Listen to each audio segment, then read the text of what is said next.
Zimbabwe secures deal to revamp hospitals, the Herald reports. Hello viewers, welcome to Champions Network TV. Zimbabwe and Belarus yesterday signed a deal that will see the country's health sector undergoing a major transformation and modernization, starting with Parenyatwa Group of Hospitals in Harare. This emerged yesterday during the signing of 8 Memoranda of Understanding MOUs between Zimbabwe and Belarus that were witnessed by leaders of the two countries, President Mnangagwa and President Alexander Lukashenko. Significantly, an agreement was signed focusing on the revamping of Parenyatwa Group of Hospitals and strengthening partnership in health. In an interview, the Minister of Finance, Economic Development, Investment Promotion, Professor Mthuli Ncube, said government is going to make sure that citizens receive quality health care. The health sector is very important for us as a government to focus on to make sure that our citizens receive adequate health services. So we signed 2 agreements on that. The first agreement has to do with the physical infrastructure, the quality of the physical infrastructure, the equipment where people are admitted. And we have targeted Parenyatwa because this is our major referral hospital in the country in terms of size.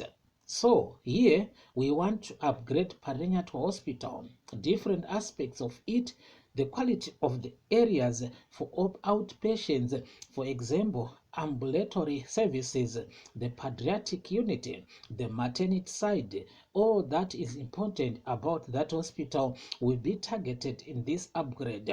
We are so impressed with the quality of health facilities here in Belarus, and we want to match those standards, and they are prepared to support us in matching those standards, he said.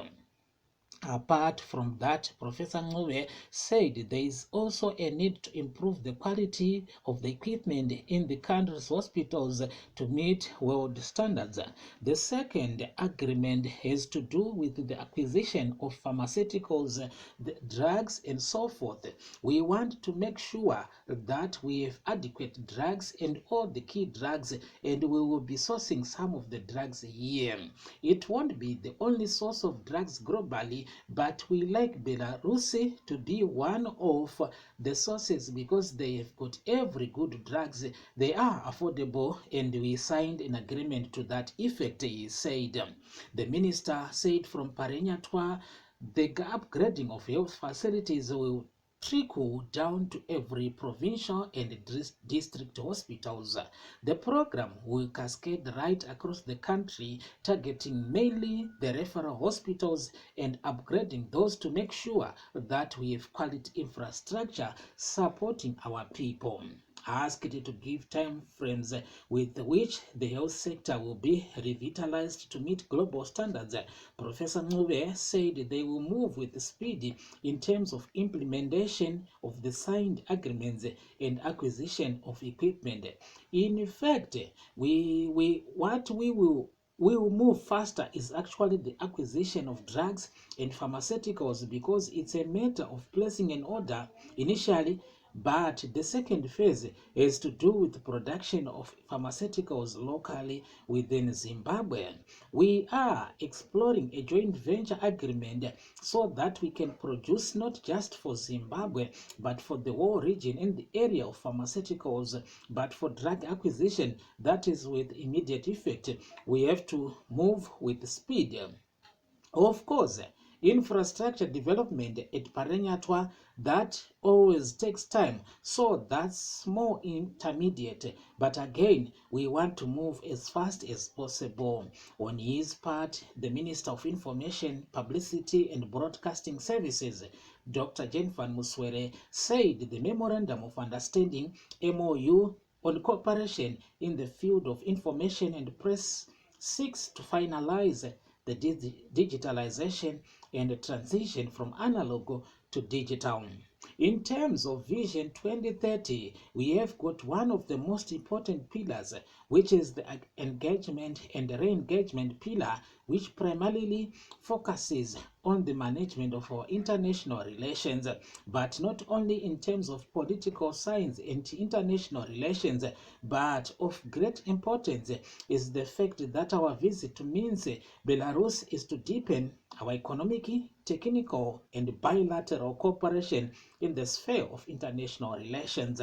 Of great importance is that the agreement which we have signed today in Minsk is also to finalize the digitalization and the transition from analog to digital, as we seek to ensure that we achieve 100% media and technological sovereignty for our country, he said. Dr. Muswere said the agreement comes in handy as it enhances the collaboration between the Belarusian news agency and the Zimbabwe Broadcasting Corporation. And at the same time, the agreement also covers areas including transmedia, the transmission of the signal from analog to digital. So these are some of the issues that we discussed and agreed. We have fixed a 2-year period as part of the Zim Digital Phase 2 project, and we are very confident that this agreement will enhance our capacity as we seek to ensure that we cover the whole country in terms of signal distribution, he said. Dr. Muswere added that one of the agreement also includes human capital development, which focuses primarily on exchange in terms of media expertise. We have the same circumstances.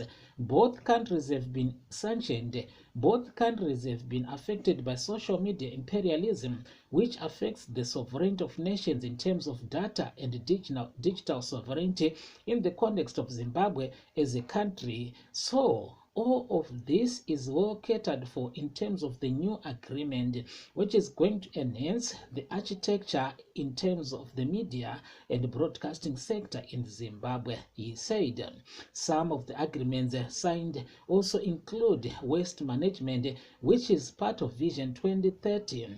Gio Pomona, Waste Management Executive Chairman and Chief Executive Officer, Dailish Nguwaya, said they are ready to transform the country's waste management system. Gio Pomona has gone a step up because we want to replicate what we are doing in Harare to all the remaining 9 provinces, where we are going to deal with all the refuse waste collection. We are going to collect the whole area, and we are going to manage all the waste remaining in the country. We have secured trucks, equipment, and water treatment plants, he said. We are now going to water treatment plants because of all the dam sites have leached water, dead water. We need a water treatment plant to clean the leached water which is in the dam site so that the water will be safe to the environment. There is leached water which is underground, which comes from the waste. So this is the purpose of this water treatment plant, so that we treat the water which is in the dam site. This water is then used for irrigation or to cool the turbine in the waste energy plant. It's a big project. It's going to cover the whole country in terms of refuse collection and also waste management equipment. When we visited the companies, we were very impressed. They have new technology which are ready to partner with them. The deals signed are expected to be game changers for Zimbabwe, as they will be implemented immediately with focus on people impacting projects in the same scope with the farm mechanization program that has led to increased yields and enhanced food security. Thank you for choosing Champions Network TV. If you are visiting this channel for the first time, kindly subscribe so that you don't miss our future uploads.